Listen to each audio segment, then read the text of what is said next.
Welcome back to another salvage auction analysis, and as you can tell, I'm not in my office, aka the break room. I am down in Dallas, Texas, where there are cars as far as the eye can see, but there is one in particular that I am here to look at, and it happens to run at auction in approximately 18 minutes. I didn't really think this was your style, but whatever.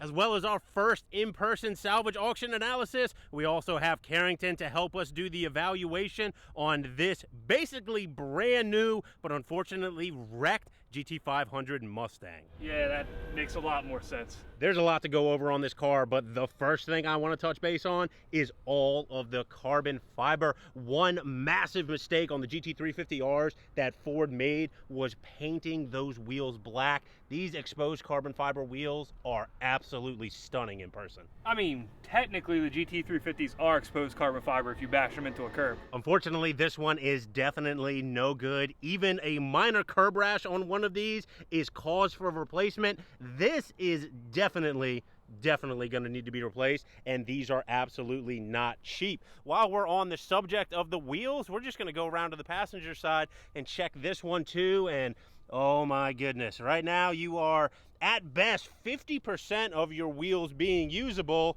and we're getting even worse. This one is no good either. These beautiful carbon fiber wheels on this GT500 are nothing more than wall art right now. That's rough. On a car that at least from first glance looks like an easy rebuilder, to have 3 of these expensive wheels damaged, that's a tough one. I suppose we could probably put aftermarket wheels on it if we ended up with this thing, but that kind of defeats the purpose of having a cool car with carbon fiber wheels. I have to admit that one of these has been on my radar. I have a 350R that I'm in the process of fixing right now, but I've also wanted to do one of these as a parts car. So we have legitimate interest in this car, but it's going to depend on its overall condition and ultimately what it sells for. What are you seeing in there? Let's jump into the interior before we get to the most important part under the hood. I mean, it looks pretty much identical to a base model Mustang with some minor upgrades. You have a little bit of carbon fiber, gauges, a snake on the steering wheel.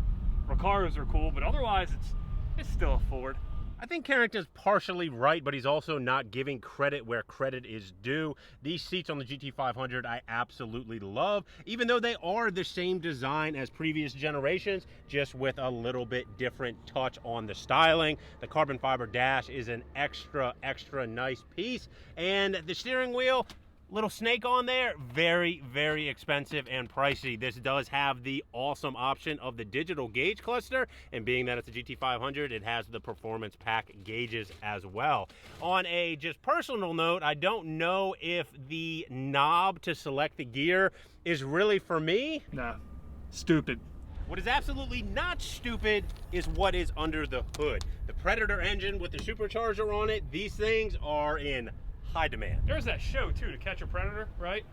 Oh, I thought you were going to talk about Arnold Schwarzenegger when he's fighting that thing in the jungle like 30 years ago. On the top side here, everything looks to be in order. The main area of concern on these front-end impact GT500s is the engine oil cooler that is located down low and really not an optimal position when you have a front-end impact on these cars. There appears to be absolutely no damage to the engine oil cooler here on this side. It is listed as running on COPART's website, but unfortunately, when we looked inside of this, there is not a key with the car anymore. So unfortunately, these Mustang keys are wildly popular. We've had a lot of them show up from salvage auction listed with a key, and they ultimately don't have it. This one having that snake on it, I have to imagine, was a little bit extra enticing for somebody, or it's just possible it got misplaced. What that means though is we're jumping to the is it a fixer or is it a parts car segment of the video here. There's a lot of damage to this upper rail here,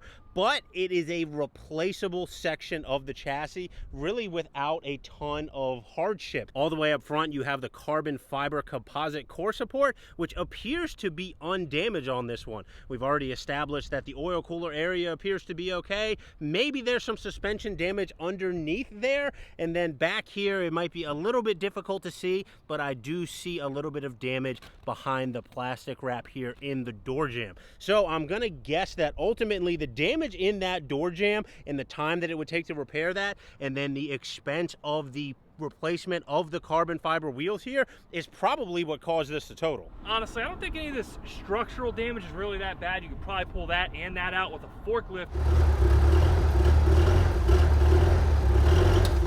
As far as body panels go, the front bumper, which is definitely not cheap, that's gone. The fender, the door, who knows where that stuff ended up, probably on the side of a highway somewhere. As for the hood, I can't imagine they're cheap, but I do see aftermarket versions all the time on GTs.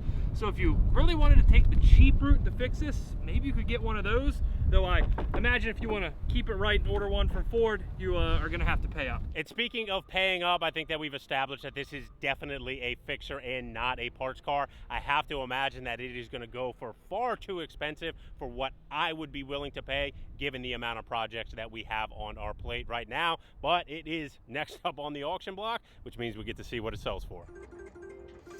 Here we go.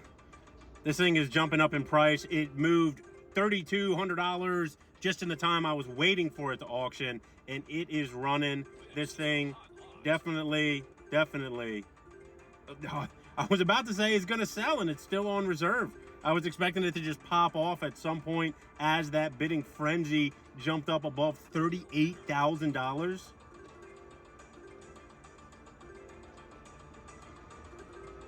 Still on reserve.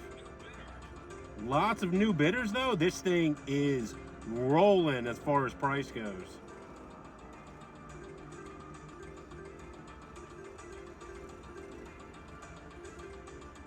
Wow. The way this thing is going, it's not going below $50,000 is what it looks like.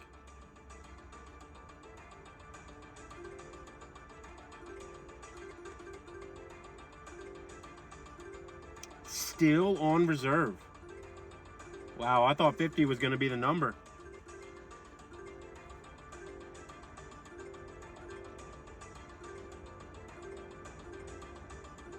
Wow.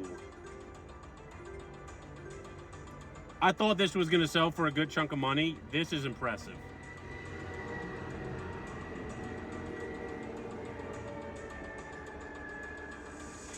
Hit him with that monster bid just to show him you mean business.